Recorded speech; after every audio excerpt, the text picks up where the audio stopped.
So today we have three images that Jesus wants to give us. This phrase, gird your loins. The second one, light your lamps. And the third one, be like servants who await their master's return from a wedding.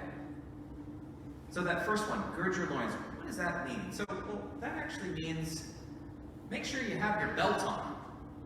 This is what a Bible belt looks like. Now, your belt probably looks a little different, but back then they weren't able to make those kind of belts. So, this belt, if you notice, I actually have one on right here. Do you see that right there?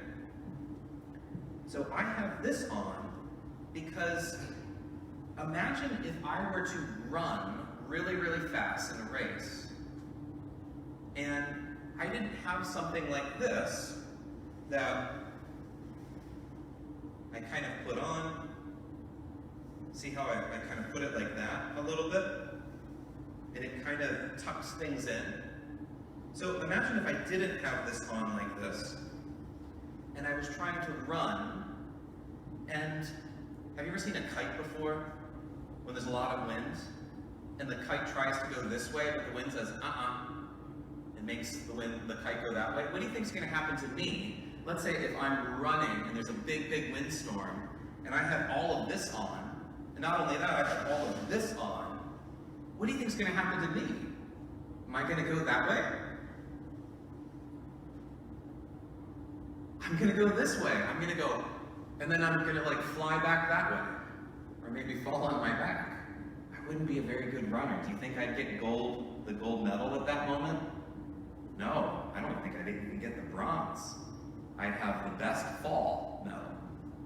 So that's what Jesus is saying here is, in the Bible, if you're ready for a race, you got to make sure you have your belt on, because remember, back then they didn't have jeans. They didn't have shirts like we have. They had robes like this. And all that wind would just blow them back. So if they're ready to run for something, they have to gird their loins. They have to have their belt on so that their clothes don't push them back, but they're actually tucked in so then they can go. It's like if you try to maybe you accidentally jump in the pool with all of your clothes on. That's hard to swim, right? You're kind of like, oh, this is really, really difficult. You need a swimsuit for that. It's the same kind of thing. The next one, light your lamps. That's an easier one. Has anyone ever tried to run through a forest without any lights? I did that once. Don't try it. I ran into a tree. Has anyone ever run into a tree? That hurts. Where you don't realize the tree. Okay, all of you guys back there ran into a tree? Well, at the same time? Okay. But yeah, it hurts when you run into a tree and don't realize the tree's there. So you need to have a lamp, a light, a flashlight. If you're going to be able to run that race, remember you have to have the belt on, but if you don't really know where you're going, then you might run into a tree, and are you going to get gold place that way? No, you're going to get the best run into a tree award. That hurts. You'll probably have a mark of a branch, right here. And they're like, what happened to you? Oh, I ran into a tree. What did you do? And then this last one, you got to be like servants who await their master's return from a wedding. So back then, nowadays, we have our wedding in the church, and then we go to a reception. Has anyone ever been to a wedding before? Yeah, are they a lot of fun? Really, really tasty food, some fun dancing. So back then, they would actually have that reception at their home. Nowadays, we have it at a big venue or a big dance hall or a banquet hall, but they would actually have their wedding in the church, and then they would go home and they would have their servants or their friends or people, they would be getting the whole place ready for the celebration. So imagine there's a wedding, and then you go to your reception. But imagine all the people that are supposed to be helping getting ready, they're like, oh, this is just going to take a long, long time. We have plenty of time. Let's just, sit on the couch here. Let's watch, I don't know, what show should they watch?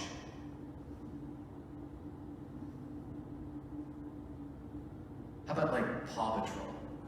Okay, so let's just watch Paw Patrol. Let's get our popcorn, let's eat. You know, popcorn falls down on the ground and like, well, we can vacuum it later, don't worry. Oh, my Coke just spilled on the couch. Don't worry, we'll just get a new couch later. And then they fall asleep.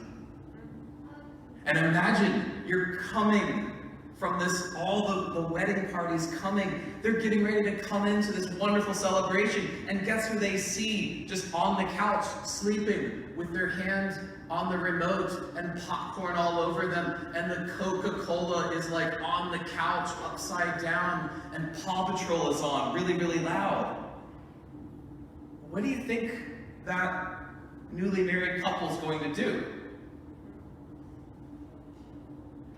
They're going to get really mad and sad. They're going to be like, wow, our reception isn't even ready and everyone's outside ready to come in. What do you think they're going to do with that guy right there? They're probably going to pick up the couch that he's on and carry him out the back door and say, woo, let's not have that guy help again. That's what Jesus is saying here. He's saying we have to be ready. And we can, just like this person was saying, don't worry, I can get to it later, I can vacuum later, I can do all these things later. But then it says, well, what happens when that wedding couple comes in the second or third watch, and if he's not ready, he says, don't be like that person. But if he is ready, let's say that person was like, you know what? I'm going to make this place really, really nice. I'm going to get it ready 2 hours beforehand.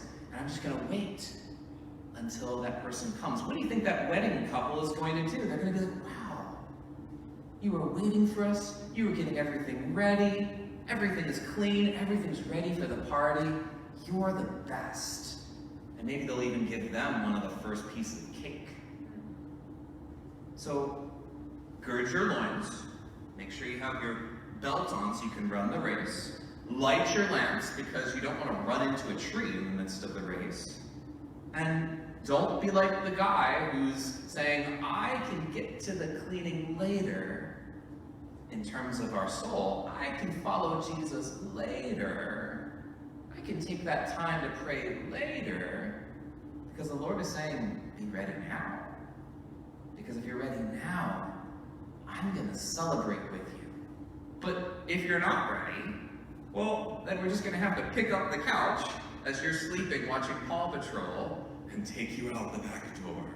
Which we don't want to do that. That would be kind of silly. That would be kind of sad because it wouldn't be a part of the party anymore. God wants us a part of the party, but we have to be ready. In Spanish, it's listo.